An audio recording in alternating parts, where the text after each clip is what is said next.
My name's Rob Kornahrens. Like I said, I am the founder, CEO. I started in roofing when I was 15 years old in Long Island, worked for one company for 10 years through high school and college, and then he had me open a branch in Atlanta, Georgia, in 1979. And in 1982, he moved me to Fort Lauderdale to take over the existing branch down here. And then I decided to start my own with a $15,000 loan from my dad in 1983, 40 years ago. So I'm proud to say a lot of companies don't make it this far, but we're 40 years in. My twin boys are with me. On the bottom left, you can see them. And my grandson, and I have another grandson that's a year old. So family business, we're here to stay. We own all our properties, heavily involved in the community. Not only do we do roofing, we do the HVAC we're going to talk about today. We have electrical division, we have crane division, waterproofing, sheet metal division. So this is it was started in 1994. A neighbor of mine had a little residential air conditioning division, and back in the day, all the air conditioners were set up on the roof on 4x4 wood sleepers with pitch pans. The code changed and said, "Hey, that's not good. You can't maintain the roof." So they make you put them up on aluminum stands, 18 inches, and that's when I said, "Wow, this we really need to bring this in-house because we need to control everything on the job. We want to make sure we get them down and back up in a timely manner." So that's what we did. And then we got into the Class A license, which is much larger system. You'll see the services we do provide are new construction, retrofits, replacement, repairs, and maintenance. These are some of the bigger jobs. When we started, we were just doing the little 2, 3, 4, 5 ton units, and now all the way up to the big chillers. And we can do that because of my main man, Paul Murphy. We call him the big giant. He's bigger than me, and I'm pretty big. But he joined us in 2017 as our service manager, and then we promoted him to the whole division manager. He has over 40 people in his division, and he's doing excellent work. He comes with 18 years of experience in HVAC and all types of service work, including water-cooled system, chillers, and cooling towers. He also is trained and certified in heat load calculations, variable frequency drives, and variable refrigerant volume systems. So without further ado, Paul, take it away. You're on mute, Paul. Thank you, Rob. Hello, everybody. Today we're going to be going on a trip through the HVAC systems. If we can go to the next slide. So a basic overview of what we're going to be doing today. We're going to be going over the basics of HVAC systems. We're going to dive into the health hazards of indoor environments, and then we're going to come up with some solutions for those hazards. But before we get too far, I want to draw the next slide. Equipment shortages. So the equipment delays are expected to continue. So if you haven't placed an order for equipment, it's very important that you do place your order for equipment because between the labor and material shortages, it's really just continued to increase those lead times. Right now, we're in a good spot to purchase because the rest of the country really is quite cold right now, and they're not purchasing a lot of HVAC equipment right now. But once we get to those warmer months, they're going to be purchasing, so it's just going to add further to the delay. So if you have the budget and you can purchase now, get your orders placed so that way you won't be on those extra heavy lead times, because right now, if you're ordering a chiller, it's somewhere between 40 to 50 weeks, and that's only expected to increase once we really get the demand of summer. Okay, so to move on, poll time. Does anybody know what does a BTU mean? Anybody have any ideas? Let's roll that poll if we can. Should be in the chat. There you guys go. If you guys can see the poll, go ahead and put your answers in there. I think it's baking tasty udon. That sounds good. Is that one? Which one is it? Give us some time to play out there. What do we see? We got some results in. Okay, most are coming in for British thermal units. And I think 80%.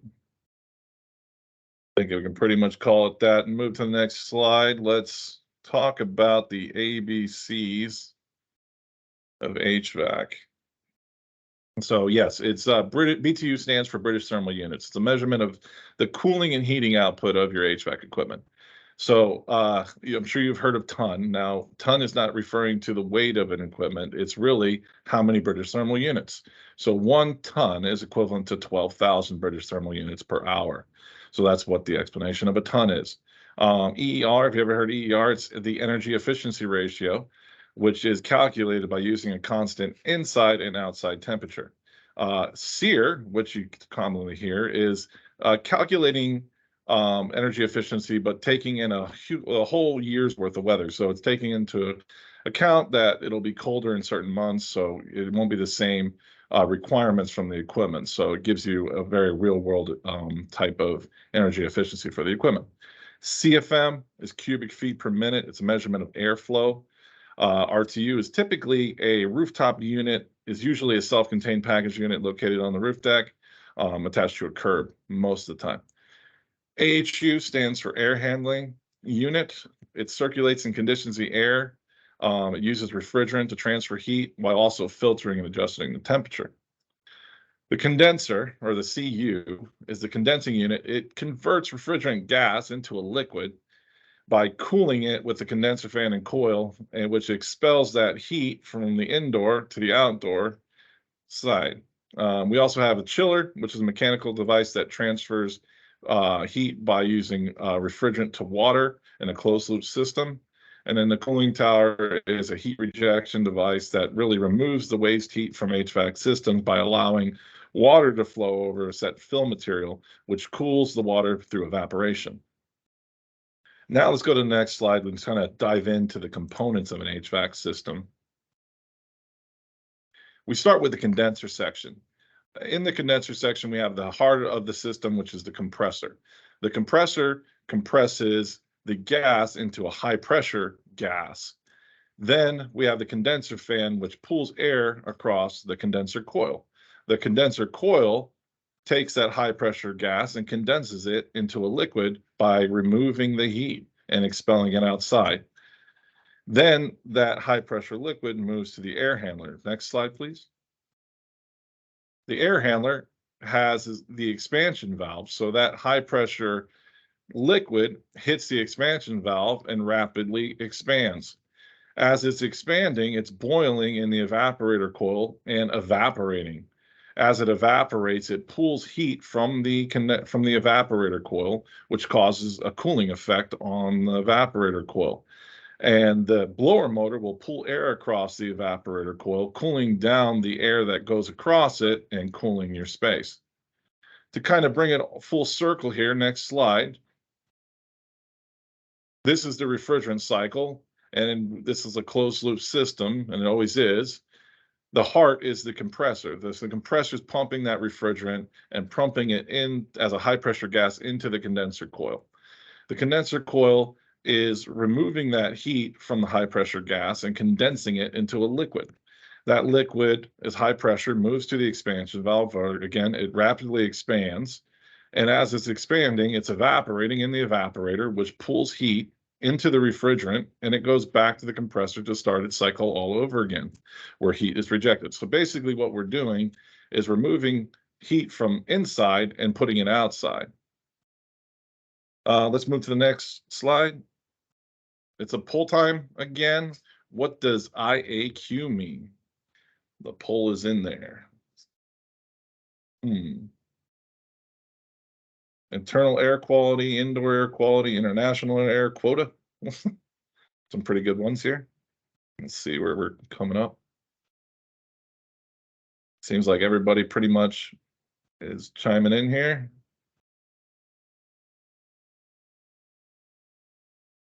I think we can safely call it at indoor air quality is correct. So now we know the acronym. We can move to the next slide. So we know it's indoor air quality. So what is it really? We spend 90% of our lives indoors. And the problem with that is the indoor air quality is 2 to 5 times worse than outside air. So there's a lot of indoor pollutants. I mean, whether it be mold spores, VOCs, carbon monoxide, carbon dioxide, viruses and bacteria, ozone. These are just a few of the elements that really tend to concentrate themselves in indoor environments. You can definitely get a HVAC contractor involved to take care of some of these issues, but you can always start first by trying to reduce your VOCs by using eco-friendly products and avoiding synthetic fragrances. So to kind of dive in where all this has come from, let's move to the next slide. So your indoor air contaminants, your carbon dioxide, tobacco smoke, viruses, body odors, that's all obviously coming from your building occupants, your materials. Now, the dust mites that travel in the air, those are coming from carpets, fabrics, from cushions, your gases, your formaldehydes, your VOCs. Those are all off-gassing from furniture. So a lot of furniture is off-gas formaldehyde, carpets, anything with glues pretty much can off-gas for formaldehyde and other VOCs, so your solvents, pesticides, disinfectants. So they all can be irritating to a human's respiratory system. Your microbial growth and contaminants, fungi, molds, well, that's obviously all going to grow in any damp or wet areas. So you want to make sure you take care of those. And then ozone. In an environment that has less humidity, you can have the production of ozone in photocopiers, any electronic motors, electrostatic air cleaners, or air purification devices. So, yeah, so that's just some of the things. Now, next slide, please. One of the worst threats to indoor air quality could be us. A sneeze can travel over 75 miles an hour. It can produce 40,000 mucus droplets in fluid. And basically, your HVAC system is going to spread that all around your building, causing just, infection after infection from just one sneeze. And that video goes on explaining that. So let's move to the next slide.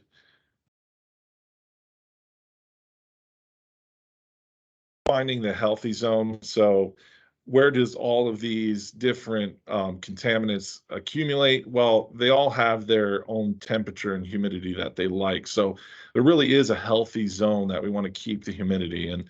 And where we really want to see that is somewhere between 30 and 60% relative humidity. Too much humidity can cause respiratory issues. A lot of viruses, the VOCs can become airborne. Low humidity can cause irritation to mucous membranes and also allow viruses and bacteria to produce, as well as ozone.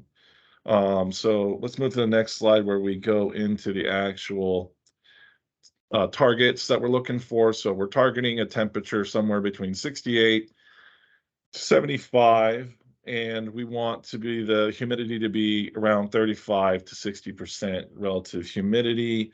In South Florida, we typically see on a good working system somewhere between 50 to 60% relative humidity, unless you have a multi-stage system or something with a reheat coil that can remove the humidity, some kind of dehumidification device.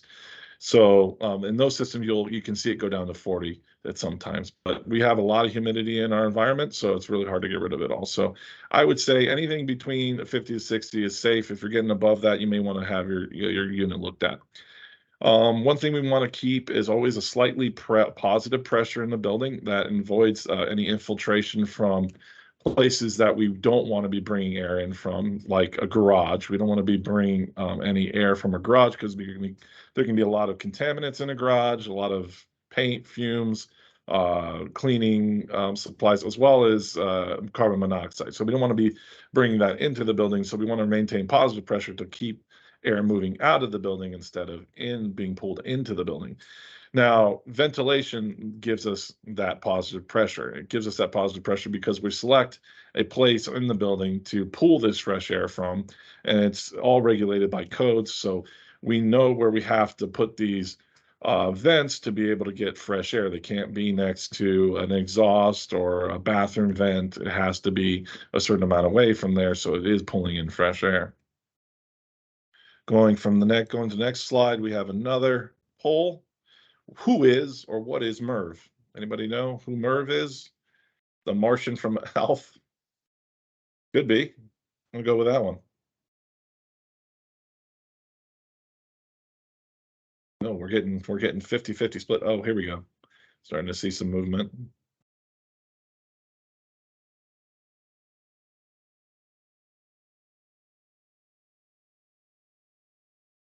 Okay. Well, we're getting some changes here.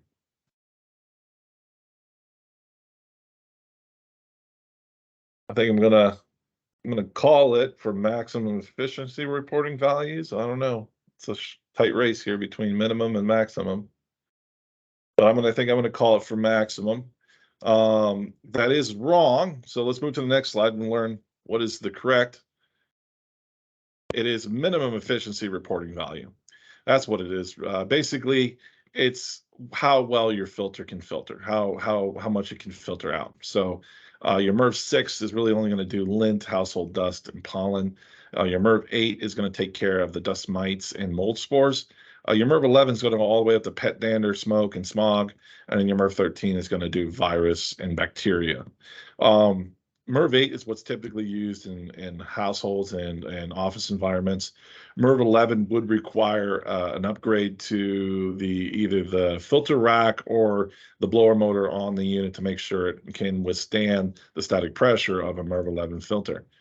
MERV 13s are only typically on equipment that is designed to use them. They're very restrictive, and typically they're like a 4 to 5 inch filter, so you need to have a filter cabinet that can support such size filter. Most units are either a 1 inch or a 2 inch filter, so always want to have pleated filters. They're always going to flow the best, so you want to have the pleats. Let's move on to some indoor air quality products that we can use to solve your issues. Now, starting with a HEPA filter, that's the best filter that you can get. Now, a HEPA filter is not something that you can just put on your system. It's really something that is a separate device. So we have a HEPA filter. We call it an air scrubber because it's basically a HEPA filter with a blower, and that's typically what you see with HEPA filters. So they're used in hospital environments, clean room environments. There's a high cost to them. They do have to be replaced, the filters themselves. There's a lot of noise involved because it takes a lot of air to really be pulled to pull across them. So it's not something you're going to see unless you absolutely need 100% purification. So they really do a great job of filtering. Now, what you could see is carbon media filters. Now, carbon media filter is good at removing odors or chemical smells. So if for some reason you have an issue with smells in a tenant space, and you need to take care of it, carbon media is a great way of getting rid of that smell. It doesn't really so much remove small particles as it does really capture the odor and chemical smells. So we'll use it anytime a customer wants to typically change a tenant and there's some old smells in there, they want to get rid of those. This will do a great job for that. So anytime you have a smell that you're trying to get rid of, these work great. They're not a fix-all, but they do. It's definitely the cheapest option against to fight that odor smell. Moving on to the next slide. We have your standard fiber foam filters that we were talking about before. These are your MERV 6, 8s, and 11s. I always suggest you go with a pleated filter, not the foam filters. Pleated is going to get better flow. It's going to be longer lasting. It's going to capture more debris. These are affordable. They're easy to find. They're minimal resistance. Now, they're not going to filter out like viruses and bacteria. You're really just trying to keep the dirt off of the evaporator coil to extend the life of your equipment is what you're using these for. And they do clean the air. What could help with the filter is some bipolar or needlepoint ionization device.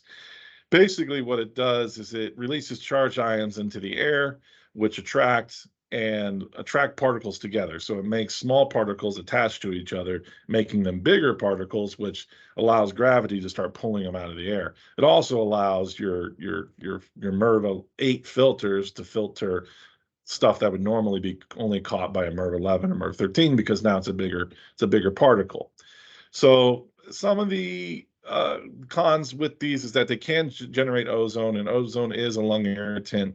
So if you have somebody with a respiratory issue, you may not want to use it. It is way below what the EPA has set as a limit. Now, what you typically will see from ozone emissions on these machines is 0.004 parts per million, and the EPA has set a limit about 0.07 for 8 hours of exposure. So it's typically not any issue, but just be aware. Next slide, please. Ultraviolet light, you really can't go wrong here. It's just positives. The only thing about it is there is some upfront cost and there is safety precautions.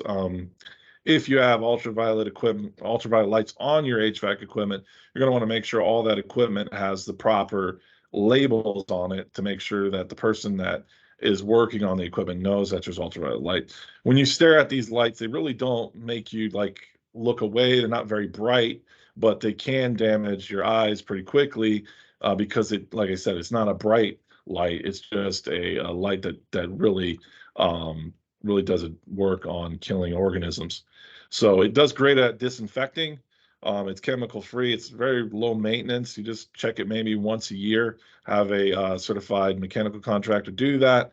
If you have the budget for it, definitely it's a great add to the filtration of your system and also keeps your coils clean. Next, we have the ozone generator. Now, I don't recommend ozone generators. We don't use them as air purification devices. What we'll use them for, and what we have used them for, is to eliminate strong odors. Now, we have a lot of retail clients that have sometimes cigar bars, and they just have a lot of smell going on. And that smell can only be eliminated by using an ozone generator. So what we'll do is we'll come in, set the ozone generator up, and really get rid of all those cigar smells. Now, nobody can be in the space.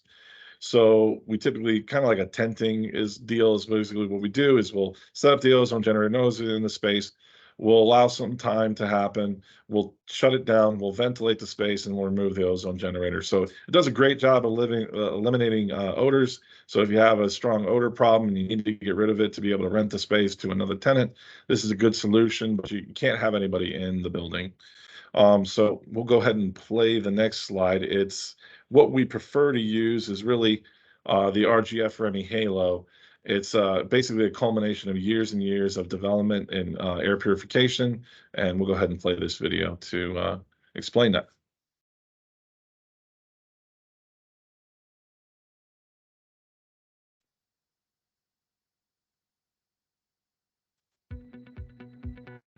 The high occupancy of commercial buildings makes them one of the most polluted indoor air environments. The Reme Halo by RGF can reduce these contaminants at the source. Installing easily into any ducted air conditioning system, the Reme Halo is designed to recreate the natural way the environment removes impurities in outside air. It does this by sending out airborne hydrogen peroxide into the space where you work and breathe, attacking microbes like bacteria, viruses, and mold spores, and reducing impurities like volatile organic compounds and odors in the air-conditioned space of the building at the same time. The Reme Halo improves your existing filtration by causing airborne particles and allergens to stick together, increasing filtration rates and energy efficiency without sacrificing airflow. Medical facilities using the Reme Halo can reduce airborne pathogens, and long-term care facilities have saved dollars by eliminating chemical odor cover-ups and increasing worker productivity. Schools can see a decrease in sickness and absentee rates. When you install a Reme Halo, you will notice the difference in the quality and freshness of the air you breathe and wonder why you did not take this simple measure sooner. To find out more, visit or talk to your local air conditioning and heating contractor to start breathing cleaner, fresher indoor air.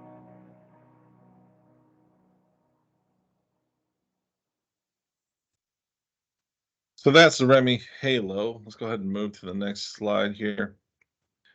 So those are some of the products we use to take care of any indoor air pollutants. Typically, we start with investigating what are your indoor air pollutants. Sometimes we'll do testing and to determine what those are. Then we'll come up with a treatment, whether it be UV light, a heavy type of filter like a MERV 13 filter, if it's needed, an ionizer. We'll come up with a treatment. And then after that, it's just following up with preventative maintenance and keeping that system running clean and your space. So next slide, I'm going to talk about duct work or duct cleaning, really. So the EPA has reported duct cleaning has not proven to produce cleaner indoor air.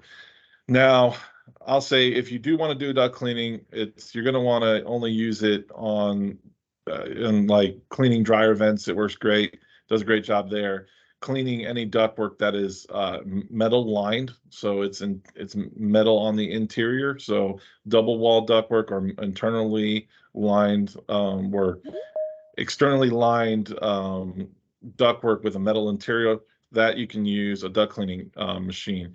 Which with the duct cleaning machine, the brush that you see on the top right here, that's what a duct cleaning machine uses to disturb and disrupt all that dust in the ductwork, if any, to really get it into the air so that way the vacuum can suck it out. The problem with that is that brush is not very gentle to some of the ductwork that we have down here in South Florida. On the bottom left, you can see flex ductwork. Basically, flex ductwork is what's primarily used in South Florida. You'll see it all over the place. Almost all houses have either 100% flex ductwork or a mix of flex ductwork in the middle, fiberboard that you see in yellow. What flex ductwork is basically a plastic liner with a soft fiberglass insulation, then that's wrapped with a vapor barrier.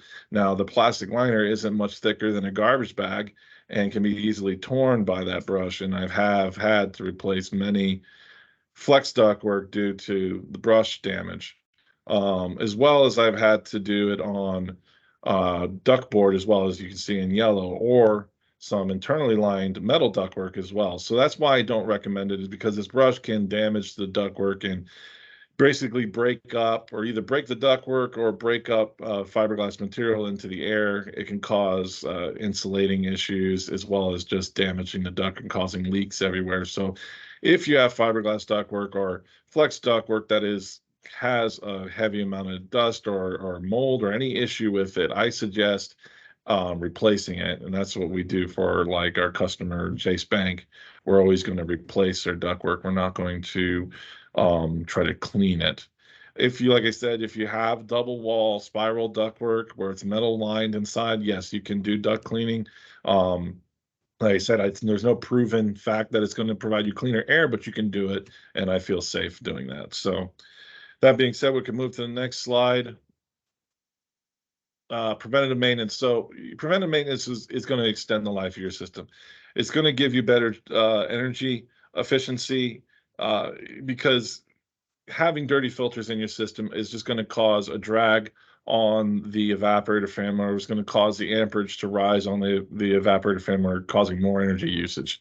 So there's no doubt about that. Also, it's going to damage the blower motor, and it's going to cause the evaporator coil to get dirty too, because once the filter gets too dirty, the unit will freeze up and somebody will probably remove the filter, and then the unit will be running without a filter for who knows how long.